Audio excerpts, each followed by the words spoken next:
Mauritius ಹೆಚ್ಚಿನ ಜನಸಂಖ್ಯೆಯ ಭಾರತೀಯರು ಭೇಟಿ ನೀಡುವ ವಿದೇಶಿ ಜಾಗಗಳಲ್ಲಿ ಒಂದು. ಈ ದೇಶಕ್ಕೆ ಮತ್ತು ನಮ್ಮ ಭಾರತಕ್ಕೆ ಬಿಡಲಾರದ ನಂಟು. ಮಾರಿಷಸ್ ಅನ್ನು ಮಿನಿ ಇಂಡಿಯಾ ಅಂತಲೇ ಕರೆಯುತ್ತಾರೆ. ಈ ಕೆಳಗಿನ ಕಾರಣಗಳಿಗಾಗಿ ಮಾರಿಷಸ್ ಅನ್ನು ಮಿನಿ ಇಂಡಿಯಾ ಎಂದು ಕರೆಯಲಾಗುತ್ತದೆ. ದೊಡ್ಡ ಭಾರತೀಯ ಅನಿವಾಸಿಗಳು. ಮಾರಿಷಸ್ ಭಾರತೀಯ ಮೂಲದ ಗಮನಾರ್ಹ ಜನಸಂಖ್ಯೆಯನ್ನು ಹೊಂದಿದೆ. ಸುಮಾರು 70% ಜನಸಂಖ್ಯೆಯು ಭಾರತೀಯ ಮೂಲದವರಾಗಿದ್ದಾರೆ. ಇನ್ನು ನೀವು ಮಾರಿಷಸ್ಗೆ ಹೋದರೆ ಭಾರತದಲ್ಲಿಯೇ ಇದ್ದೀರೇನೋ ಎಂದು ಭಾಸವಾಗುತ್ತದೆ. ಏಕೆಂದರೆ ಅಲ್ಲಿ ಹೆಚ್ಚಿನವರು ಭಾರತೀಯ ಮೂಲದವರು ಆಗಿದ್ದು, ಹೀಗಾಗಿ ಅವರ ವರ್ಣ, ಅವರ ಚೆಹರೆ ಎಲ್ಲವೂ ಭಾರತೀಯರ ಹಾಗೆಯೇ ಕಾಣಿಸುತ್ತದೆ. ಸಾಂಸ್ಕೃತಿಕ ಹೋಲಿಕೆಗಳು. ಮಾರಿಷಸ್ ಸಂಸ್ಕೃತಿಯು ಭಾರತೀಯ ಸಂಸ್ಕೃತಿಯಿಂದ ಹೆಚ್ಚು ಪ್ರಭಾವಿತವಾಗಿವೆ.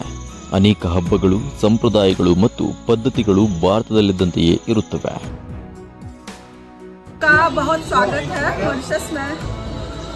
ಭಾಷೆ.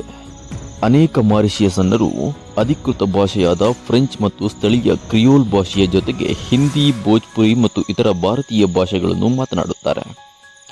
ಪಾಕಪದ್ಧತಿ. ಮಾರಿಷಿಯಸ್ ಪಾಕಪದ್ಧತಿಯು ಭಾರತೀಯ ಪಾಕಪದ್ಧತಿಯನ್ನು ಹೋಲುತ್ತದೆ. ಕರಿ, ಬಿರಿಯಾನಿ ಮತ್ತು ರೋಟಿಯಂತಹ ಜನಪ್ರಿಯ ಭಕ್ಷ್ಯಗಳು ಎರಡೂ ದೇಶಗಳಲ್ಲಿ ಪ್ರಧಾನವಾಗಿವೆ.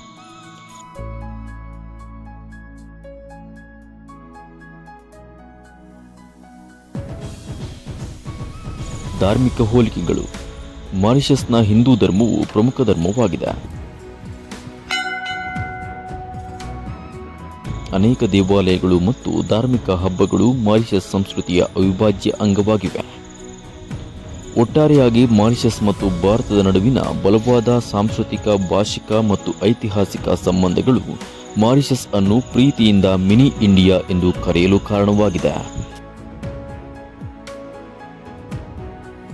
ಈ ಮಾಹಿತಿ ಇಷ್ಟವಾದಲ್ಲಿ ವಿಡಿಯೋವನ್ನು ಲೈಕ್ ಮಾಡಿ ಮತ್ತು ಶೇರ್ ಮಾಡಿ. ಇನ್ನೂ ಹೆಚ್ಚಿನ ಮಾಹಿತಿಗಾಗಿ ನಮ್ಮ ಕನ್ನಡ ಟ್ರಾವೆಲ್ ವಾಹಿನಿಯ ಚಂದಾದಾರರಾಗಿ.